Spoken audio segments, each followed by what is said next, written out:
여러분 안녕하십니까? 여름 장마가 본격적으로 시작됐습니다. 장마 전선의 영향을 가장 먼저 받은 제주에는 강풍특보와 호우특보가 모두 내려졌고 하루 종일 많은 비가 내리고 있습니다. 제주 연결해 자세한 소식 알아보겠습니다. 자, 김하은 기자, 지금도 비가 많이 오고 있습니까? 네, 저는 지금 제주시 용담 해안도로에 나와 있습니다. 비가 조금씩 잦아드는가 싶더니 또다시 굵은 빗줄기가 쏟아지고 있습니다. 그러나 바람은 많이 잦아들었는데요. 또 제가 나와 있는 이곳 해안도로와 인접한 바닷가에도 좀 전까지는 조금씩 파도가 일었지만 지금은 잠잠해졌습니다. 제주도 전 지역에는 오늘 새벽부터 호우특보가 발효된 가운데 많은 비가 내렸습니다. 오후 7시 기준 서귀포시 남원읍 태풍센터에 197.5mm, 한라산 삼각봉 185mm, 서귀포 145.1mm의 강수량을 기록하고 있습니다. 서귀포시 남원과 표선에는 시간당 50mm에 가까운 폭우가 쏟아졌습니다. 장마가 시작되면서 어제 개장한 제주도 내 해수욕장은 한산한 모습을 보였습니다. 강풍과 호우특보가 내려진 한라산에는 모든 탐방로의 입산이 전면 통제됐습니다. 제주공항에는 하루 종일 강풍특보와 급변풍특보가 발효돼 출발과 도착 항공편 130여 편이 무더기 지연 운항하면서 이용객들이 불편을 겪었습니다. 제주도 앞바다에도 풍랑주의보가 내려져 제주와 다른 지역을 잇는 소형 여객선 3척이 결항됐습니다. 제주에는 오늘 밤까지 돌풍과 천둥번개를 동반한 시간당 40에서 60mm의 매우 강한 비가 내리는 곳이 있겠다고 기상청은 예보했습니다. 특히 모레까지 장맛비가 이어져 산지에는 최고 300mm 이상, 해안에는 100에서 200mm의 비가 예상됩니다. 제주도는 곳에 따라 국지성 집중호우가, 바닷가 저지대에는 너울성 파도가 예상된다며 각별한 주의를 당부했습니다. 지금까지 용담해안도로에서 MBC 뉴스 김하은입니다. 제주에 이어 전남과 경남의 남해안 지역에도 호우특보가 내려졌습니다. 전국이 동시에 장마권에 들면서 내일은 전국적으로 비가 내릴 것으로 보이는데요. 새벽부터는 중부지방에도 집중호우가 예상됩니다. 기상센터 연결해 장마 상황 알아보겠습니다. 자, 김가영 캐스터, 지금은 어디에 비가 집중되고 있습니까? 네, 먼저 현재 정체전선은 제주와 남해안 부근까지 올라왔습니다. 정체전선상에서 발달한 저기압을 따라서 남부지방까지 비가 내리고 있는 모습이고요. 특히 제주와 남해안 지방을 중심으로 시간당 20mm 안팎의 장대비가 쏟아지고 있는데요. 비는 차츰 서울을 비롯한 그 밖의 대부분 지방으로 확대가 되겠습니다. 현재 제주 지역에는 호우경보가, 전남 남해안과 통영 등 일부 경남 남해안 지역에는 호우주의보가 발령 중에 있는데요. 차츰 호우특보는 서해안과 지리산 부근까지도 확대 발령되겠습니다. 이미 지금까지 제주 삼각봉 지역에는 최고 180mm가 넘는 많은 폭우가 쏟아졌는데요. 모레까지도 제주 산간 지역에는 최고 300mm 이상, 지리산 부근과 남해안에도 많게는 200mm가 넘는 추가 폭우가 예보됐고요. 수도권을 비롯한 내륙 지방으로도 30에서 100mm가량의 많은 비가 예상되고 있습니다. 저기압의 이동 위치에 따라서 집중 시기도 달라지게 되는데요. 일단 내일 오전까지 벼락과 돌풍을 동반해 지역별로 시간당 최고 40에서 60mm씩 그야말로 퍼부을 수가 있겠습니다. 출근길에 각별히 조심하셔야겠고요. 이후로도 수도권 지방은 내일 늦은 오후부터 밤 사이에 빗줄기가 다시 굵어질 걸로 보입니다. 또 내일 밤부터 모레 오전 사이에는 정체전선이 남부지방 쪽에 위치하면서 또 한 번 호우를 쏟아낼 것으로 예상되고 있습니다. 중부지방의 경우 화요일인 모레 오후부터 잠시 소강 상태에 들겠지만 이후로도 이번 주 장맛비가 잦을 걸로 예상되고 있으니까요. 피해 없도록 각별히 대비를 하셔야겠습니다. 지금까지 기상센터에서 전해드렸습니다. 이렇게 장마가 시작되면서 특히 침수에 취약한 지역은 또다시 걱정이 깊어질 텐데요. 지난해 같은 기습 폭우로 인한 피해를 막기 위해서 정부와 지자체가 시설 점검에 나섰습니다.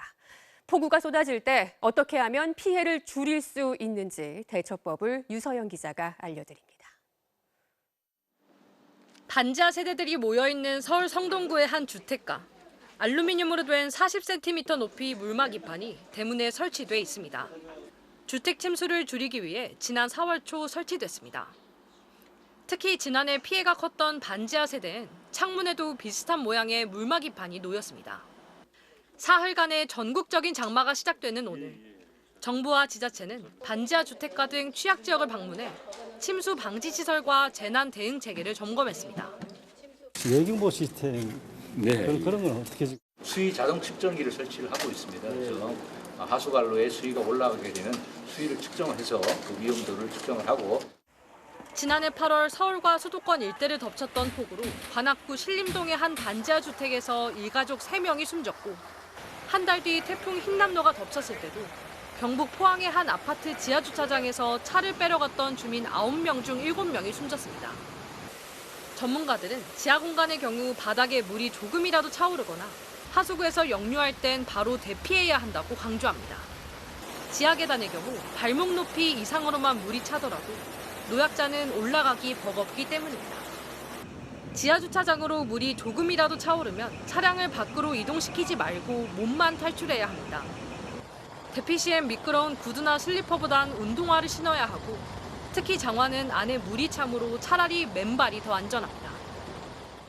또 재난정보를 수신할 수 있도록 TV나 라디오 등을 준비하고 국민 재난안전포털이나 안전 디딤돌 앱 등을 활용해 지역의 대피 장소와 이동 방법을 숙지해야 합니다.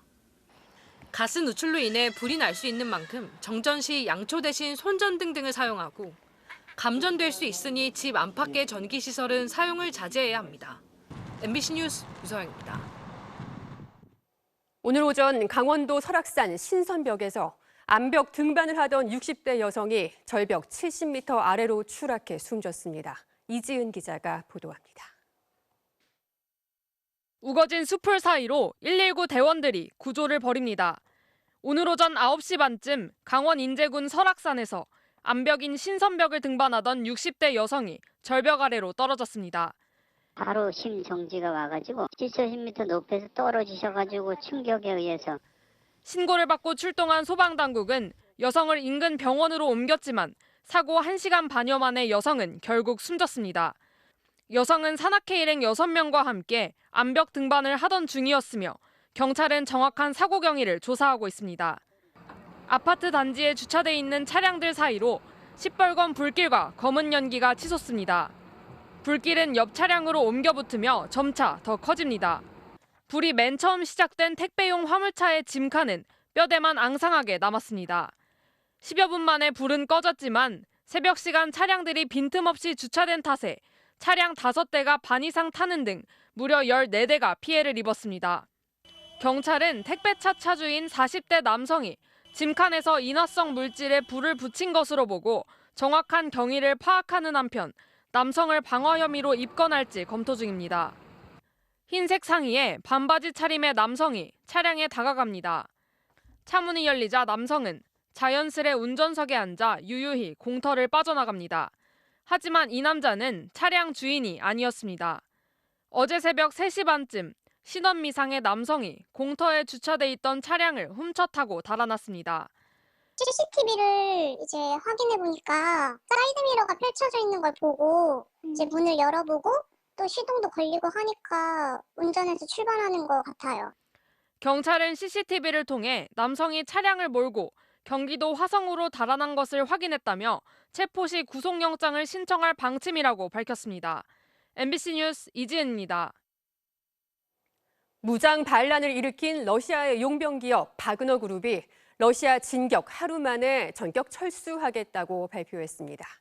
벨라루스 대통령이 중재에 나서면서 반란은 일단 봉합됐지만 외신들은 우크라이나 전쟁 장기화 속에 푸틴 대통령의 지도력이 큰 타격을 입었다고 분석했습니다. 엄지인 기자가 보도합니다. 검은 승합차에 탄 프리고진이 지지자들에게 손을 흔들며 떠나고 무장한 용병들이 뒤따릅니다. 러시아 남부 로스토프-나도누를 장악했던 용병 기업 바그너 그룹의 수장 프리고진은 수도 모스크바 200km 앞까지 진격했다 하루 만에 철수를 전격 발표했습니다. Что будет пролита русская кровь с одной из сторон. Мы разворачиваем свои колонны и уходим в обратном направлении.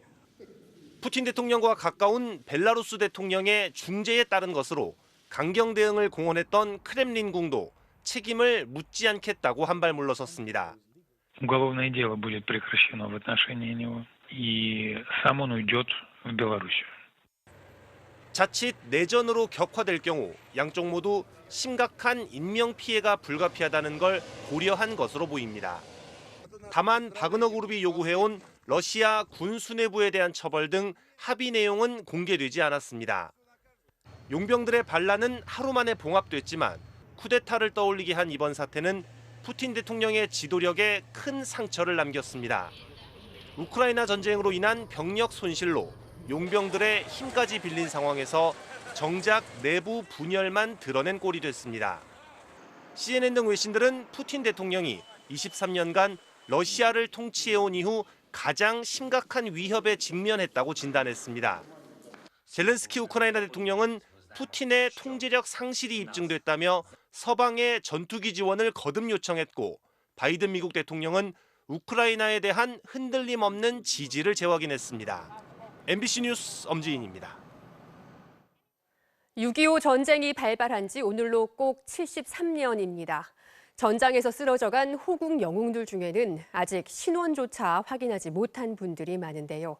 이들의 유해를 가족의 품으로 보내드리기 위해 전국을 누비는 이들이 있습니다. 국방부 유해 발굴 감식단의 기동 탐문관인데요. 홍희표 기자가 만나봤습니다.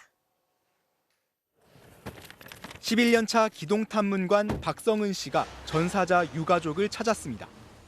국방부에 근무하는 박성은 유가탐문팀장입니다. 자리에 앉자마자 꺼내든 건 유전자를 채취하기 위한 도구입니다. 아버님 입안에 침이 좀 있어야 돼요. 유전자 검사할 거예요. 아프거나 이러지 않으세요? 70년 전 산화한 형의 유해를 찾겠다는 희망을 동생은 한 번도 버린 적이 없습니다. 날이면 날마다 밤이면 밤마다 울면서 찾으려고 그 몸부림을 쳤는데 가슴이 아프죠. 아프긴. 엄청나게 아프죠. 기동 탐문관들은 전국을 돌아다니며 유가족의 유전자 시료를 채취합니다. 발굴된 유해가 누구인지 신원을 확인하기 위해서입니다. 선생님 오른손잡이시죠? 예. 형님도 오른손잡이셨겠죠? 안경이나 이런 거 혹시 그런 것도 없고. 그 양반이 안경은 안 썼는데 네. 눈이 나빠요. 전사자 기록과 제적부를 비교해 어렵게 유가족을 찾아내 전화를 걸면 보이스피싱 오해를 받을 때도 많습니다. 대뜸 하시는 얘기가 필리핀이냐고, 어디냐고, 어디 중국 연변이냐고, 본인한테 전화하지 말라고, 왜 이제 와서 그런 걸 하냐고. 20여 명에 불과한 탐문 인력에 1년에만 5만 킬로미터를 누비는 강행군이지만 뿌듯했던 기억들이 힘을 내게 합니다. 한 번도 보지 못했던 아버지를 찾아서 그 선산으로 모시는데 그냥 하염없이 눈물 흘리는 모습을 봤는데 정말 가슴이 찡하고. 지금까지 발굴된 국군 전사자 유해는 13,100여 명이지만 유가족을 찾은 건 212명, 1.6%에 불과합니다. 대조할 유전자 시료 확보가 절실한 이유입니다. 한 분이라도 더 빨리 찾아서 편히 이제 영면에 들 수 있게 하는 게 저희 일이라고 생각을 합니다. MBC 뉴스 홍희표입니다. 학교 폭력에 시달리다 숨진 학생 유족의 소송을 맡아놓고 변호사가 3번이나 재판에 나가지 않아 패소한 사건. 문제의 권경애 변호사에게 지난주 정직 1년의 징계가 결정됐습니다. 많이 배우고 사회적 책임도 무거운 변호사가 재판 불출석 때문에 패소했다는 사실만으로 큰 공분을 샀는데요. 사건을 맡길 때 이런 불성실 변호사들을 피하려면 누가 왜 징계를 받고 있고 그 결과는 어떤지 쉽게 확인할 수 있어야겠죠.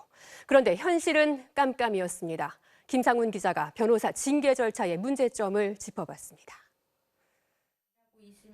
권경애 변호사의 불출석으로 허무하게 재판에서 패소한 고 박주원 양의 어머니. 피해를 호소할 기회조차 없었습니다. 저를 만나서 뭐 얘기를 한다 이런 것도 없고요. 권 변호사는 대한변협의 직권조사로 2달 열흘 만에 징계가 마무리됐습니다.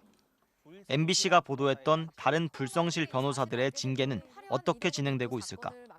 체육계 인권 변호사를 자처하며 소송을 맡고도 재판에 안 나가 패소했던 박모 변호사. 2달 넘게 징계가 늘어지자 피해자에게 진정을 취소해달라는 연락이 왔습니다. 진정 넣었는데 그걸 어떻게 취소하냐 했더니 취소했다 다시 넣으면 되지 않냐는 거예요, 저한테. 코로나에 걸렸다며 경찰 동행을 피하더니 격리 기간 사무실에서 목격된 진모 변호사. 변협은 4달이 지나도록 여전히 조사 중입니다. 징계 대상도 절차도 모두 비공개이다 보니 징계 심사 중에도 계속 사건을 맡기도 합니다. 판사와 로스쿨 교수 출신인 변모 변호사. 수임료만 받고 일을 안 한다는 진정을 3건이나 접수하고도 정직 3개월 징계에 1년 석 달이 걸렸습니다. 그동안 먹튀 수임은 계속 이어졌습니다. 다른 피해자를 막아줘야 되는데 그걸 막아주지 않고 기간을 아예 제공을 해주는 거잖아요. 징계 수위에 대해 항의할 방법도 없습니다. 피해자가 아닌 징계당한 변호사가 한 달 안에 이의를 신청할 수 있는 게 전부입니다. 이의 신청은 피해자는 못하고 그것도 공평하지 않은 것 같고. 기약도 없고 내용도 알 수 없는 데다 이의 신청도 할 수 없는 변호사 징계. 변협은 징계 절차는 법령에 정해져 있고 사실관계를 꼼꼼히 검토하려면 시간이 걸릴 수밖에 없다고만 밝혔습니다. MBC 뉴스 김상훈입니다. 이달 초 실시된 수능 6월 모의평가에서 출제 문항에 문제가 있었다며 교육부의 담당 국장이 교체되고 한국교육과정평가원장도 사임했었죠. 초고난도 문항, 이른바 킬러 문항이 주요 원인이었는데 정작 뭐가 킬러 문항인지 가르는 기준은 명확하지 않았습니다. 내일 교육부가 논란의 초고난도 문항이 무엇인지 그 예시를 공개합니다. 전동혁 기자입니다. 수능이 처음 치러진 것은 지난 1993년. 올해로 30번째 수능이지만 수능을 출제하는 한국교육과정평가원은 각 문제의 출제 범위나 정답률을 공식 발표한 적이 없습니다. 그래서 정부가 올해 수능에서 속아내겠다는 초고난도 문제, 이른바 킬러 문항이 풀기 어려운 문제인지 쉬워도 범위가 교과서를 벗어난 것인지는 교육계에서도 이견이 많습니다. 교육과정 범위 내에서 출제된다고 하지만 특히 국어 같은 경우에는 금인정 교과서이기 때문에 자기 학교에서 배운 교과서 내용 자체가 출제되지 않았을 경우에 낯선 지문은 마찬가지일 수도 있다라는. 교육부는 내일 사교육비 경감 대책을 발표하며 킬러 문항의 예시를 명확히 짚어줄 예정입니다. 이달 7은 6월 모의평가는 물론 지난 3년간의 수능 시험 문제에서 어떤 것이 킬러 문항인지 공개하겠다는 겁니다. 전문가들은 내일 발표에서 사실상 올해 수능의 출제 기조가 나올 걸로 전망하고 있습니다. 한편 지난 22일부터 접수를 시작한 사교육 카르텔 부조리 신고센터에는 사흘간 40건이 신고됐습니다. 교육부는 신고 가운데 사교육 업체와 수능 출제 체제의 유착 의심 신고가 6건, 허위 과장 광고도 4건 접수됐다고 밝혔습니다. 이 중에는 대형 입시학원이 관련된 신고도 6건 있는 걸로 확인됐습니다. 자료가 들어오면 내용 검토를 하고 관련 사실을 확인하기 때문에 지금부터 조사라고 생각은 하고 있거든요.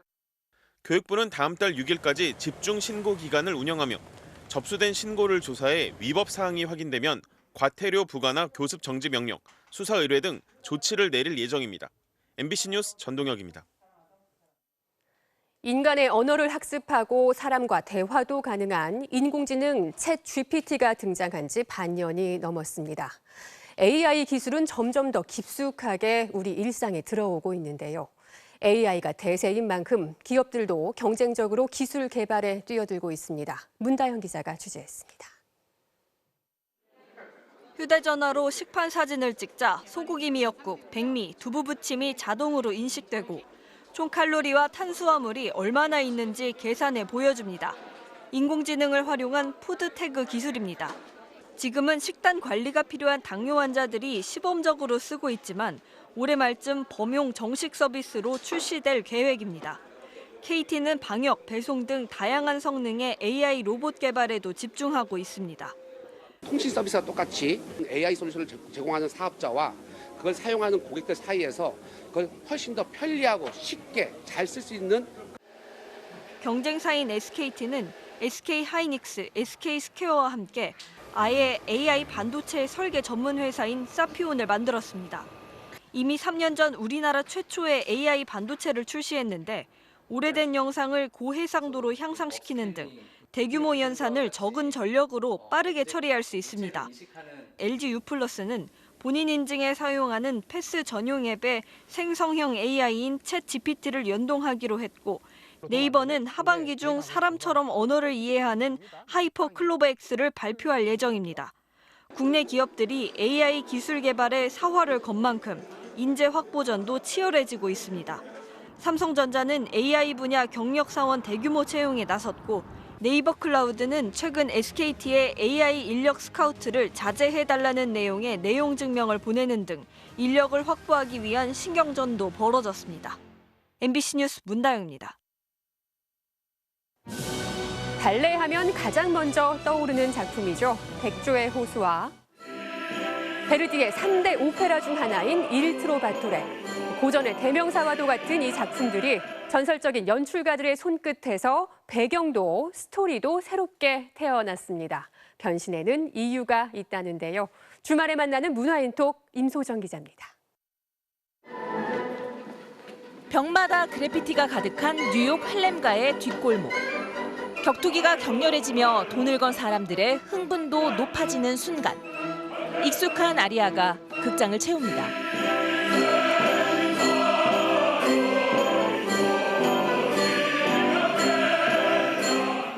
주세페 베르디의 3대 오페라 중 하나인 일 트로바토레입니다. 음유시인 말리코는 찢어진 청바지 차림에 몸에 문신이 가득하고 상대역 루나 백작은 가죽 재킷을 입고 등장합니다. 오페라 무대에서 흔히 보던 짙은 분장, 드레스 차림의 귀족은 어디에도 없습니다. 옛날에는 고전적인 그 시대 상황을 거의 한 70-80% 이상 재현을 하려고 노력을 했다면 이번에는 마치 TV 안에서 드라마를 찍듯이 그렇게. 세계적 연출가 잔카를로 델 모나코가 새롭게 해석한 이른바 레지테아터 오페라. 무대 배경은 15세기 초 스페인에서 갱단이 나오는 현대의 뉴욕으로 바뀌었습니다. 원작의 내전 상황도 백인 우월주의자와 이민자 집단의 갈등으로 고쳐 인종차별과 폭력 등 현대사회의 병폐를 조명했습니다. Il Trovatore è diventata dal punto di vista del palcoscenico un po' noioso e allora ho cercato di trasportarla ai giorni di oggi, la rende più attuale, più interessante. 토슈즈를 벗은 맨발의 백조들, 번쩍이는 조명 아래 자유롭게 춤춥니다. 현대 발레의 거장 앙줄랭 프레조카주의 백조의 호수는 환경 파괴에 희생되는 백조의 이야기로 탈바꿈했습니다. 원작 속 마법사는 아름다운 호수 앞에 공장을 세우려는 사업가로, 마법에 걸린 공주는 환경운동가로 태어났습니다. 차이코프스키 음악에 빠른 비트의 음악을 더했고 영상과 조명만으로 극적 효과를 살렸습니다. Dans notre monde, pour voir comment cela peut résonner par rapport à des problématiques qu'on a aujourd'hui, en fait. 시대를 초월한 가치를 지닌 고전. 끊임없이 새롭게 해석되며 관객들에게 질문을 던지고 있습니다. MBC 뉴스 임소정입니다. 전국에서 가장 많은 수국이 심어져 있는 섬 어딘지 아십니까? 전남 신안 도초도에는 화려한 수국의 향연이 펼쳐지고 있습니다. 100년 된 팽나무 오솔길도 인기라고 하는데요. 김윤 기자가 가봤습니다. 아름드리 팽나무가 심리에 걸쳐 이어진 오솔길. 시원한 팽나무 그늘 아래 형형색색 수국들도 고운 자태를 뽐내고 있습니다. 팽나무 760여 그루가 늘어선 숲길은 전국에서 50에서 100년 된 팽나무들을 한 그루씩 모아 섬에 옮긴 뒤 지난해 완공했습니다. 팽나무 오솔길을 따라 걷다 보면 전국에서 가장 많은 수국을 볼 수 있는 도초 수국정원이 펼쳐집니다. 잠시 맨발로 걷고 왔는데 너무 좋았습니다. 꽃 모양은 물론 하얀색, 파란색, 분홍색 등등 색깔도 다양한 90여 가지 종류 50만 그루의 수국이 섬을 물들이고 있습니다. 자연적으로 원래부터 있던 길처럼 너무 자연스럽고 너무 좋은 것 같아요. 그리고 수국도 너무 아름답고. 특히 수국정원과 팽나무길이 드라마나 영화 촬영지로 유명세를 타면서 목포에서 배로 1시간 떨어진 곳이지만 코로나 해제 이후 관광객들의 방문이 이어지고 있습니다. 수국의 화려한 자태는 6월 말까지 볼 수 있습니다. MBC 뉴스 김윤입니다. 6.25 전쟁 73주년인 오늘 윤석열 대통령은 대한민국 역사박물관에서 열린 한미동맹 70주년 특별전을 찾아 전쟁의 참혹함을 잊어서는 안 된다고 강조했습니다. 윤 대통령은 이 땅의 자유를 지키기 위해 한미 양국이 함께 흘린 피를 잊어서는 안 될 것이라며 영웅들의 희생과 헌신을 잊지 않고 그분들이 가족의 품으로 돌아갈 수 있도록 끝까지 최선을 다하겠다고 말했습니다. 잠시 후 뉴스데스크에 이어 방송되는 탐사기획 스트레이트는 코로나 이후 일상 회복 국면에서도 여전히 해고와 빈 문제 등 각종 후유증에 시달리고 있는 노동자와 자영업자들의 실태를 취재했습니다. 또 코로나 같은 재난이 다시 닥쳐온다면 한국의 보건의료 체계와 사회 안전망이 잘 대처할 수 있는지 짚어봤습니다.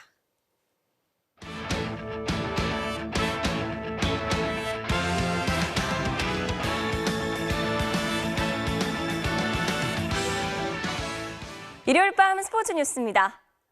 스마일 점퍼 우상혁 선수가 전국 육상 선수권에서 2m 33을 뛰어넘으며 올 시즌 랭킹뿐 아니라 기록에서도 세계 1위에 올랐습니다. 송기성 기자입니다. 참가 선수 8명 가운데 가장 마지막으로 모습을 드러낸 우상혁. 2m 20을 여유 있게 뛰어넘으며 우승은 일찌감치 확정되었습니다. 2m 25 역시 2차 시기에 가볍게 성공하며 자신과의 싸움을 이어간 우상혁은 2m 30에서 고비를 맞았습니다. 2차 시기까지 모두 실패. 기합과 함께 달려간 우상혁은 마지막 시기에서 극적으로 바를 넘어선 뒤 확신에 찬 표정으로 고개를 끄덕였습니다. 그리고 곧바로 2m 33에 도전한 우상혁. 올 시즌 한 번도 넘지 못한 높이 앞에서 우상혁은 진지했습니다. 관중들의 박수를 유도했던 평소와 달리 손가락을 입에 갖다 대며 조용히 집중했고 힘차게 도약한 뒤 단번에 바를 뛰어넘었습니다. 올 시즌 자신의 최고 기록이자 세계 최고 기록. 랭킹 포인트에서 이미 1위에 올라있던 우상혁은 기록에서도 올 시즌 세계 랭킹 공동 1위로 올라서며 건재를 과시했습니다. 내친 김에 우상혁은 2m 37, 새 한국 신기록에도 도전했지만 세 차례 모두 바에 걸리면서 다음 기회로 미루게 됐습니다. 월드 리더를 오랜만에 쟁취했는데요. 기분 너무 좋고요. 흥분을 가라앉혀보고 한번 뛰어보고 싶었어요. 제가 맨날 즐기는 모습, 신나는 모습이 너무 과한 것 같아서 새로운 도전을 해봐야 되는 게 저는 한 단계 성장할 수 있다고 생각하고요. 자신감을 충전한 우상혁은 다음 달 스톡홀름 다이아몬드 리그와 아시아 선수권에서 금빛 사냥을 이어갑니다. MBC 뉴스 송기성입니다. 네, 박찬호 저격 발언으로 논란을 빚었던 오재원 프로야구 해설위원이 이번에는 투수가 고의로 타자를 향해 공을 던졌다는 발언을 해서 논란이 되고 있습니다. 박주린 기자입니다. 어제 삼성과 SSG의 7회 말 동점 상황. SSG는 선두타자 최정의 솔로포를 시작으로 6점을 뽑아내며 승기를 잡았습니다. 그리고 타자 1순하며 다시 최정 타석이 돌아오자 삼성은 양창섭을 마운드에 올렸습니다. 두 차례 몸쪽 공을 던진 양창섭의 4구째. 또 한 번 몸쪽으로 들어온 공은 결국 최정의 유니폼에 스치고 말았습니다. 그 순간 고의로 몸에 맞히는 공, 즉 빈볼을 확신한 듯한 오재원 해설위원의 발언이 나왔습니다. 이거는 대놓고 때린 건데 다행히 옷에 스친 게 다행이고요. 네네. 저는 이런 상황을 가장 싫어합니다. 1루로 출루한 최정을 향해 양창섭이 모자를 벗고 사과했지만 오재원은 말을 이어갔습니다. 이건 사과할 필요도 없고요. 이 전부터 이상해서 지금 제가 좋게 넘어가려고 했는데 이건 대놓고 때린 거거든요. 근데 최정 선수가 모를 리가 없죠.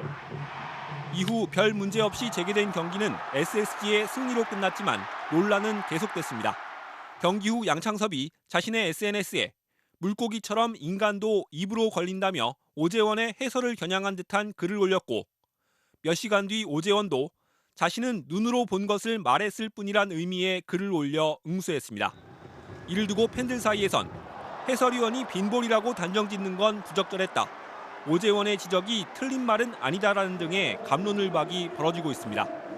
오재원은 지난달 한 매체와의 인터뷰에서 코리안 특급 박찬호를 저격하는 발언을 해 논란이 되자 말에 신중을 기하겠다며 사과한 바 있습니다.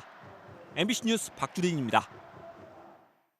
미국 프로축구 2부 리그에서 나온 환상적인 오버헤드킥 보시죠. 타이밍부터 방향까지 완벽했네요. 일요일 밤 스포츠 뉴스였습니다.